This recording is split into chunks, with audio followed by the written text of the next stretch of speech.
po mga ka-greenie, good day po mga ka-greenie, good afternoon po. Saang dako man kayo ng mundo naroroon ngayon. Pagkatapos ko po i-share sa inyo ang aking new potting mix sa aking mga cactus, especially po sa aking mga gymno at sa astro ko. Ngayon po ay i-share ko sa inyo ang effective way or technique para po sure na magkaugat at mabuhay ang ating mga astro at gymno. So ipapat ko po ngayon ang mga gymno ko na order ko sa Culture PH, ayan po, at sa MDGT. Mag-start na po ako. Ayan, dito po ang una kong gagamitin na potting mix. Charan! Ito po yung uunahin ko. Lahat po ng gymno at astro ko po ay nag-trim po ako ng roots. Binawasan ko po sila. Haba po yan dati. At maglalagay po ako ng cinnamon. Gaya po ng lagi kong ginagawa. Ako po ay talagang naglalagay ng cinnamon dahil effective po ito for rooting hormone. Yan po. At magbubutas po ako. Meron po akong gagamitin na pangalawang nagpapaugat or mabilis magpaugat. Ito po yung binili ko sa Plant Culture PH na soilless. Ito po. Maglalagay po ako dyan kung saan po yung nagbutas ako. Dyan ko po ilalagay yan. At dito ko rin po ibabaon itong gymno na ito. Ayan. Ayan po yung technique ko ngayon or masasabi kong effective way po ng paglipat ko para po magkaugat, sure na magkaugat at mabuhay po ang lahat ng mga gymno ko. Kasi yung ginawa ko na po na yan, ngayon ginawa ko po din yan sa mga old ko na or nauna ko ng mga gymno at astro po. Next po ay ito, second pot po. Lalagyan ko lang po uli ng cinnamon. Ayan po, meron na siya. At butasan lang po natin siya sa gitna. Ang paraan po na ito ay na-share ng aking friend. At ito yung ginagawa niya. Naisip ko, try ko rin gawin yung ginagawa niyang way ng potting. Wala namang masama. Nakita ko naman sa mga gymno at astro niya na okay naman. Kaya sinubukan ko siya sa mga nauna kong gymno, okay naman po siya. Ang kanya nga talagang ang ginamit niya ay purong ganito. Sa akin naman, sayang kasi yung potting mix ko. Kaya ang ginawa ko na lang ay sa part na lang ng gitna yung nilagyan ko ng plant culture na soil. Effective naman siya. Kaya eto ngayon tutuloy-tuloyin ko ang paggawa. Ayan, pagkatapos tatabunan lang natin ng ayan o rice hull, coco peat, kasi mabilis din po magkaugat yung mga yan, yung potting mix na yan. Ito ay maganda naman po kung saan po tayo makakakuha ng magandang technique ng repotting para mabuhay po natin yung ating alaga. Doon po tayo. Di lahat ay makabuhay ng mga cactus and succulent. May friend ako na gustong-gusto niyang bumili po ng mga gymno, pero takot po siya. Baka daw mamatay niya. Sabi ko, try mo lang. Watch mo yung mga ginagawa ko. Baka makabuhay ka. Kasi po daw, marami na raw siyang winatch Pagkatapos, wala pa rin daw nabubuhay. Sandali lang po daw nabubuhay sa kanya. And then, mga ilan daw buwan makalipas, tegi na raw. Next naman ay dito. At bibilisan lang po natin.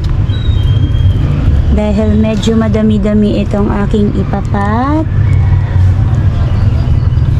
At pagkatapos po nitong repotting natin, saan ba dapat ilagay ang mga bagong repot na mga cactus and succulent? Syempre po, para sa akin, sa shaded area lang po. Kasi wala pa silang new roots, wag po tayong magmadali na naman na i-introduce sila sa initan. Kasi po, baka po sila ay masunog or mategi kasi wala pa po silang new roots. Mas okay po na nasa filtered sun sila, shaded area. Yan po yung mga araw na pwede sa mga bagong repot po na mga cactus and succulent. Ayan, ito yung pinakamaganda. Ito yung gustong gusto ko.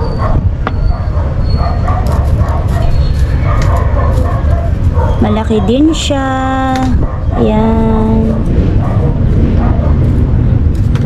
Dry po yung soil na ginamit ko. Kaya safe naman po sila dyan. Yung mga pot ko po ay old na ito. Noon ko pa po itong mga pot. Nireuse ko lang po uli. Para po hindi na ako bibili. Kasi pag bumili pa ako, doble gastos na siya. Kaya yan, may mga paid na po sa pot ko. Yung iba wala na po yung mga pintura nila kasi matagal po silang nakastock. Wala po akong pinaggamitan muna sa kanila. Yan, nagbabakbak po sila sa tagal na nakatabi sila. Ayan, next yellow na ako. Dip ko lang sa cinnamon. Ayan. At magbutas tayo.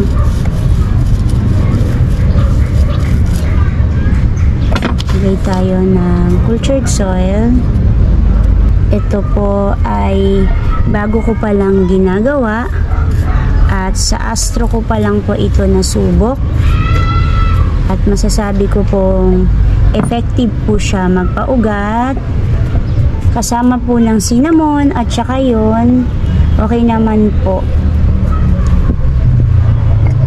At next, dito na po ako sa susunod na line.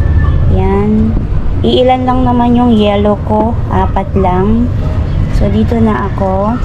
Dip ko lang sa cinnamon. Ayan. Sa mga magtatanong po kung kailan ko po didiligan ng aking bagong repot na gymno, ito po siguro po mga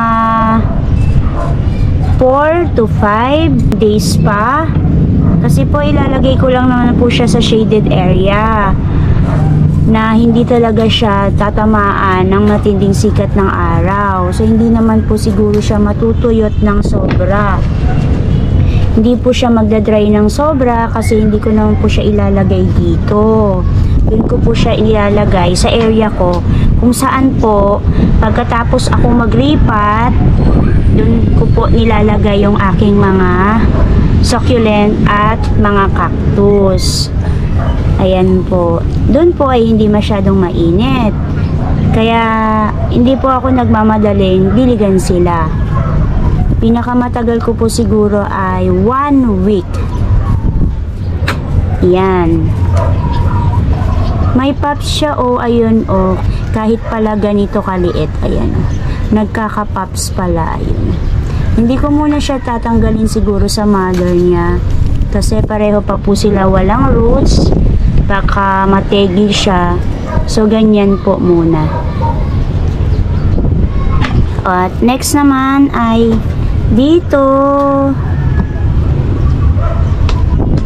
Yan, cinnamon lagay natin.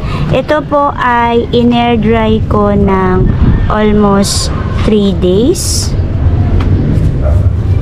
Kasi meron pa akong inaantay na matuyo, mag-dry. Dahil nung in-unbox ko sila, may mga iilan po na mamasa-masa. So inantay ko pa po na mag-dry yung ilalim ng roots nila. Kasi baka po pag binaon ko siya dito, nako, mamaalam siya, mategi siya. Kaya medyo tinagal-tagal ko po yung air drying. Pero kapag ano po, maganda naman po yung pag-unbox ninyo, hindi naman siya mushy. Okay lang po siya ng mga 1 araw. Pero para po sa akin, mas okay po na mag-air dry. I-air dry natin yung ating mga bagong dating na cactus and succulent. Kasi po, napagod sila eh. Diba? Nagbiyahe sila, na-stress sila. For me lang po ha, parang sa tao, diba? Pag nagbiyahe tayo, pagdating natin ng bahay, gusto natin magpahinga muna, uminom ng tubig, mag-relax muna. Hindi muna tayo gagalaw kasi hindi muna tayo magtatrabaho or maglalaba o maghuhugas ng pinggan kasi pagod pa tayo sa biyahe, lalo na pag malayo. So, para sa akin, bagong dating na succulent ko, unboxing, hindi ko po talaga muna niriripat. Okay lang po para sa akin na ilagay siya sa shaded area. I-air dry ko muna siya at least 1 day. Minsan nga hindi po 1 day. Talagang 3 days, pinaka matagal ko. Minsan 4 days. Depende po sa sitwasyon ng succulent at saka mga cactus. At dito naman, so malapit na ako matapos. Iilan na lang tong aking gymno. Astro pa pala. Ito magaganda na at malalaki. Lalaki po yung mga susunod. Ayan, malaki po siya sobra Ayan. Pinapatong ko lang po, pagkas dinidiin ko lang ng konti. At yan, tatakpan ko siya konti din. Para kumapit po yung risal, coco peat sa kanya. Next naman, dito naman, tayo ay may iba't ibang paraan ng pagripat. Maaring hindi ito yung way ninyo, yung ginagawa ko. Okay lang po yun. Basta ang mahalaga ay pare-pareho tayong nakakabuhay at maayos ang ating mga gymno, mga cactus natin sa kung anumang paraan tayo magripat. Yan. Pero ito po yung aking best way para maging maugat at mabuhay ang ating mga gymno. So last 2 ako, yellow. 4 lang naman yung aking yellow.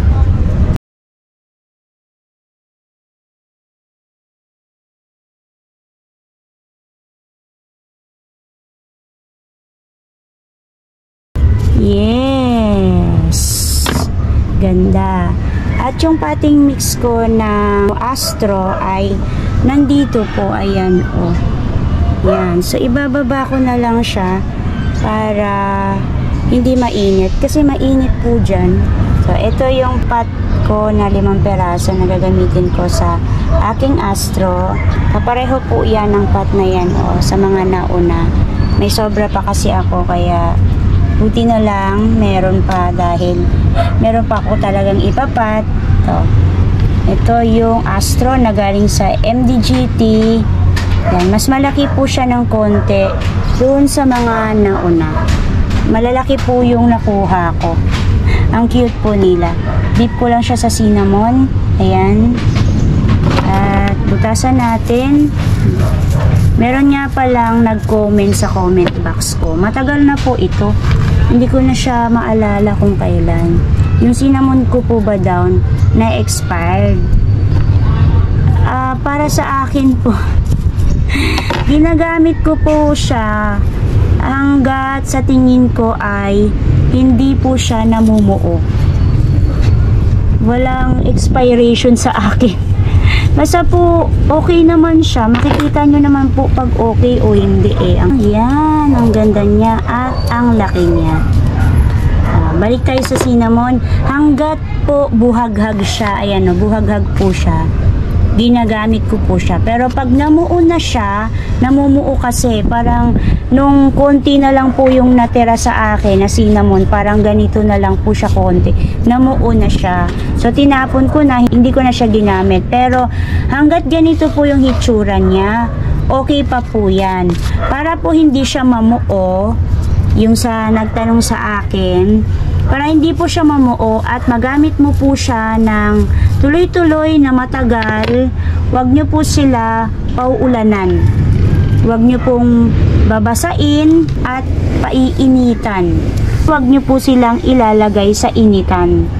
Kasi po, namumuo po sila, yun po yung pansin ko. Sayang, lalo na yung cinnamon ngayon sa Shopee at sa Lazada, napakamahal po.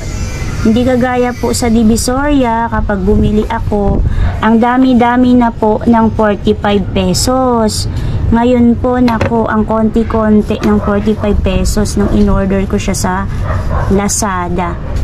Ayan po, o ganyan lang kakonti. Nung 45 pesos ko sa Divisoria po, ganyan po. Halos puno po siya. Tinatamad po ko pumunta sa Divisoria, kaya nag-Shopee ako, nag-Lazada ako. Ayun, konti lang po yung ko, nabili ko. Kala ko po madami. Pero okay na yan kasi at least hindi ako napagod. Nag-antay lang ako ng delivery. Yan. Cinnamon po ang aking gamit simula noon hanggang ngayon. Meron din naman akong isang rooting hormone na ipakita ko na yun before pero hindi ko po madalas siyang gamitin. Kasi ang liit lang po niya. Sobrang liit ng lalagyan niya. Siguro kasing laki lang din ng ganyan o ganyan lang kaliit. Ang konti lang din ng laman niya. Kailangan mo siyang tipirin para hindi siya maubos. At magkano siya? Medyo pricey siya. Para sa akin, pricey na yung 200. Kasi ang liit-liit niya. Parang kasing laki lang siya ng lalagyan ng Vicks. Ganun siya kalaki. Pagkatapos 200 pesos siya. Pag ginamit ko siya ng ginamit, ubos na agad. Yan. Ang ganda niya po. Ang ganda. Last na po. At ito yung pinaka-last na super ganda din. Yan. At sumisigaw ang aking bunso na anak. Bakit kaya? Ayan po. Done repotting po sa aking mga Gymno at Astro. Dito po muna sila kasi malilim naman po dito. Pag sisikatan po sila ng araw, naglalagay po ako ng takip dito sa area na ito para po hindi sila maarawan ng matindi dahil baka masunog sila. Safe naman po sila dito. At sana po may nakuha kayong technique or tip kung paano po ako mag-repot ngayon ng bago kong mga cactus, especially sa aking Gymno at Astro. And that's it for today mga ka-greenie. Kung love po ninyo at nagko-collect din po kayo ng mga plants kagaya ko po, cactus and succulent, please po pa-like po and subscribe po sa aking channel, Ana Duran po. Thank you Lord sa araw na ito. May God bless you all. Bye bye po mga ka-greenie.